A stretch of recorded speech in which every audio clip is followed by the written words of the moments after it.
அனைவருக்கும் வணக்கம். அரியலூர் மாவட்டம் திருஞான சமுத ஜோதிடர் தமிழ் எண்கணித ஜோதிடம் பற்றி சொல்லுகின்றேன். இந்த எண்கணிதத்தை வைத்து கொண்டுதான்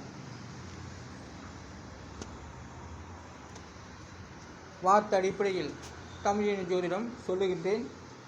நான் உருவாக்கப்பட்ட இந்த எண்கணித ஜோதிட மூலமாக ஆய்வு செய்து இந்த வீடியோக்கள் மூலமாக நான் சொல்லிக் கொண்டு வருகின்றேன். எல்லாம் வார்த்தை அடிப்படையில் ஜோதிட பலன், ஜாதக பலன் எப்படி எழுதப்பட்டது என்பதை நான் உருவாக்கப்பட்ட எண்கணிதம் மூலமாக சொல்லி வருகின்றேன். குலத்துக்கு முன்பு 3 எழுத்து 3, 4, 7 இதெல்லாம் கூட்டினாக்கா 14. அதோடைய விதி என்கிறது 5. குலம் என்ற பொருள் மேன்மையை குறிக்கிறது. குலம் மேன்மை.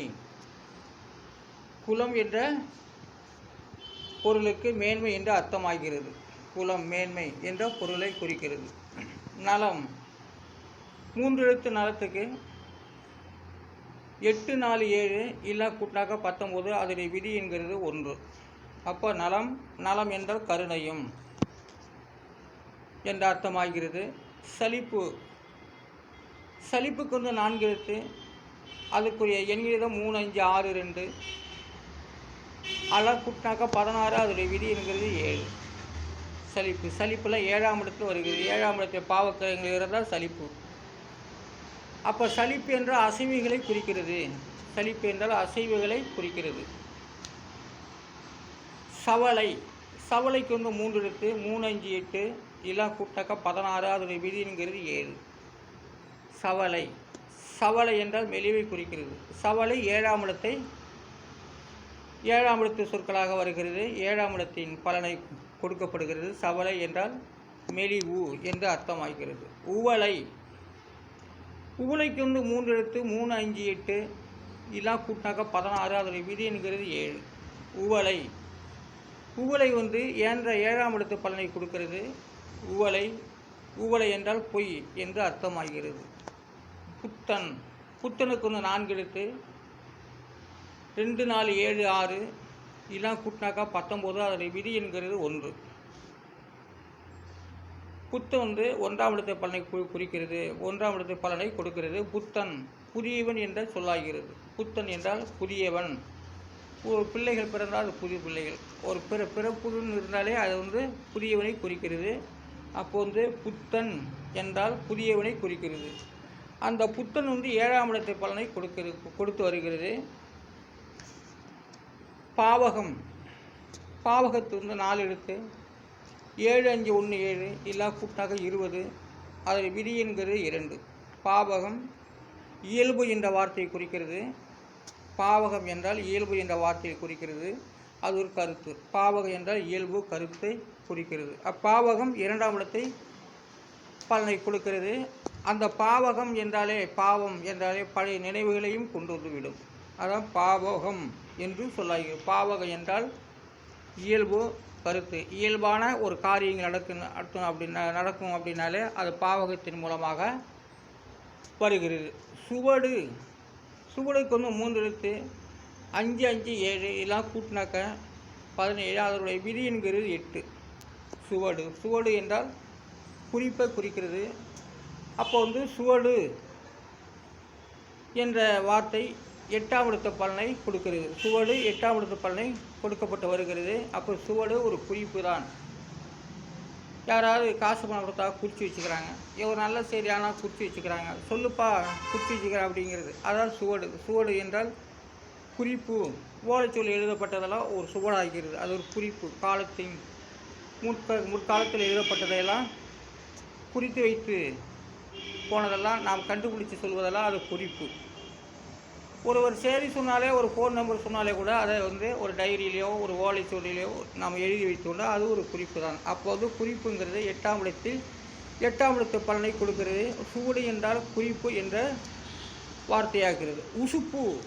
உசுப்புக்கு வந்து 4 எழுத்து 3, 5, 6, 2 எல்லாம் கூட்டினாக்கா 16. அதோடைய விதி என்கிறது 7. உசுப்பு என்றால் உயர்வு. ஒருத்தர் வந்து உசுப்புடுறாங்க. எதுக்காக? உயர்வடைகிறதுக்கு தான். ஏன்டா குஞ்சிருக்கேன், எதுக்குடா குஞ்சிருக்கேன், போப்பா அப்படிங்கிறது அது உசுப்பு. அது வந்து ஒரு உயர்வான சொல், ஒரு மேன்மையான சொல். அவங்களுக்கு வந்து உசுப்பு ஏற்றிட்டு ஏற்றிட்டாலே அது உசுப்பு என்றால் உயர்வை தான் குறிக்கிறது. அப்போ உசுப்புங்கிறது 7ஆம் இடத்து பலனை கொடுக்கிறது. உசுப்பு 7வது எண்கணித்தை நாடுகிறது. 7ஆம் பலனை கொடுக்கப்பட்டு வருகிறது. உசுப்பு என்ற உயர்வு என்ற சொல்லாகிறது. பகல் புகழ் புகழுக்கு வந்து 3 எழுத்து 2 1 1 அதெல்லாம் கூட்டினாக்கா 4. அது விதிங்கிறது 4. புகழ் புகழ் என்றால் வீடு. புகழ் 4ஆம் இடத்தை பலனை கொடுக்கிறது. புகழ் என்றால் 4ஆம் இடத்தை பலனை கொடுக்கிறது. புகழ் என்றால் வீடு. புகழ் அதாவது புகுந்து போகிறதும் நம்ம உள்ளே நுழைஞ்சு போகிறது புகு அப்படிங்கிறாங்க. அதையெல்லாம் வந்து 4ஆம் இடத்து பலனை கொடுக்கிறது. அதாவது புகழ் என்றால் வீடு, அதான் 4ஆம் இடத்து பலனை கொடுக்கிறது. புகழ் புகழ் என்றால் வீடு. அப்போது உள்ளே நுழைவது வருவது அதையெல்லாம் புகழ் என்ற அர்த்தம் ஆகிறது. அப்போ புகழ் என்றால் வீடு. பார்த்தீங்களா, நாம் எல்லாம் கட்டின வீட்டை வந்து 4ஆம் இடம், வீடு கட்டலாமா இடம் வாங்கலாமா அப்படிங்கிற கேட்குறோம் இல்லையா, அந்த புகழ் என்றால் அந்த புகழ் என்ற வார்த்தையை வைத்து தான் 4ஆம் இடத்து பலனை சோதனை பலனில் கொடுக்கப்பட்டு உள்ளது. புகழ் என்றால் வீடு, அது 4ஆம் இடத்தில் வருகிறது. புகழ் என்றால் வீடு, புகழ் என்றால் 4வது எண்கணித்தை காட்டுகிறது. 4வது எண்கணித பலனாக கொடுக்கிறது. தவிசு என்றால் இருக்கையை குறிக்கிறது. தவிசுடைய எண்கணிதம் 7 6 5 இதெல்லாம் கூட்டினாக்கா 18. அதோடைய விதி என்கிறது 9. தவிசு என்றால் இருக்கை என்றால் அது பல பொருளை குறிக்கிறது. அதாவது இருக்கை நாற்காலியை குறிக்கலாம், அல்லது வந்து உட்காரும் இடத்தை குறிக்கலாம். அதெல்லாம் இருக்கை. உட்காருடைய சீட்டைகளை குறிக்கலாம். தவிசு என்றால் 9வது எண்கணிதத்தை கொடுக்கிறது. தவிசு இருக்கையை குறிக்கிறது. தவிசு என்றால் இருக்கை. நன்றா என்றால் நன்றாக தான். நன்றா அப்படி என்றால் நன்றாக. அது நன்றா அப்படிங்கிறத நன்றாகன்னு சொல்கிறோம் இல்லையா, அதான் நன்றா என்றால் நன்றாக. அப்போ நன்றாகத்து வந்து எண்கணிதம் 8 6 6 அதோடைய கூட்டினாக்கா 20. அதோடைய விதி என்கிறது 2. நன்றா என்றால் நன்றாக என்ற பொருளாகிறது. அப்போ நன்றா என்ற சொல் 2ஆம் இடத்தை கொடுக்கிறது. 2ஆம் இடத்தை கொடுக்கிறது. நன்றா என்றால் நன்றாக. 6 இயருக்கு வந்து 4 எழுத்து. 6 இயருக்கு வந்து 4 எழுத்து. 8 5 5 9 இதெல்லாம் கூட்டினா 27. அதோடைய விதி என்கிறது 9. 6 என்றால் உயிர்க்குயிராய். 6 உயிர் 9ஆம் இடத்தை பலனை கொடுக்கிறது. 6 உயிர்க்குயிராய் என்ற வார்த்தையை கொடுக்கப்பட்டு வருகிறது. சி ஒரே எழுத்து சி. அதோடைய எண்கணிதம் விதியின் 2 தான். எண்கணிதமும் 2 தான், விதியின் 2 தான். சினா இகழ்ச்சி குறிப்பு. சி என்ற இகழ்ச்சி குறிப்புன்னு அர்த்தமாகிறது. சி என்ற ஒரு வார்த்தை இகழ்ச்சி குறிப்பு குறிக்கிறது. சி என்ற வார்த்தை 2ஆம் இடத்து பலனாக கொடுக்கப்பட்டு வருகிறது. கரணம் என்ற 4 கரணத்துக்கு 4 எழுத்து. 1 3 6 7 இதெல்லாம் கூட்டாக்க 17. அதோடைய விதி என்கிறது 8. கரணம் 8ஆம் இடத்து பலனை கொடுக்கிறது. கரணம் என்றால் கருவியை குறிக்கிறது. கலை என்ற எழுத்துக்கு வந்து கலை அல்ல அந்த லை வரும். கலைக்கு வந்து 2 எழுத்து. அது 1 3 அது விதி என்கிறது 4. கரை என்றால் களங்கத்தை குறிக்கிறது. கலை களங்கத்தை குறிக்கிறது. மிடரு 3 5 1 அதோடைய விதி என்கிறது 8. மிடரு என்றால் கழுத்தை குறிக்கிறது. மிடரு என்ற வார்த்தை கழுத்தை குறிக்கிறது. மிடரு 8வது என்கிற பலனாக கொடுக்கப்பட்டு வருகிறது. சரணம் பாருங்கள், சரணம் போட முடியா. முருகா சரணம், கந்தா சரணம், இடும்பா சரணம், சாமியே சரணம் என்று சொல்லக்கூடிய வார்த்தையில் சரணம் என்றால் 4 எழுத்து வருகிறது. 3 3 6 7 இதெல்லாம் கூட்டாக்கா 19. அதில் விதி என்கிறது 1. சரணம் 1ஆம் இடத்தை பலனை கொடுக்கிறது. சரணம் என்றால் புகலிடமாகிய திருவடி என்ற அர்த்தமாகிறது. சரணம் புகலிடமாகிய திருவடி என்ற அர்த்தமாகிறது. சரணம் 1ஆம் இடத்தை பலனை கொடுக்கிறது.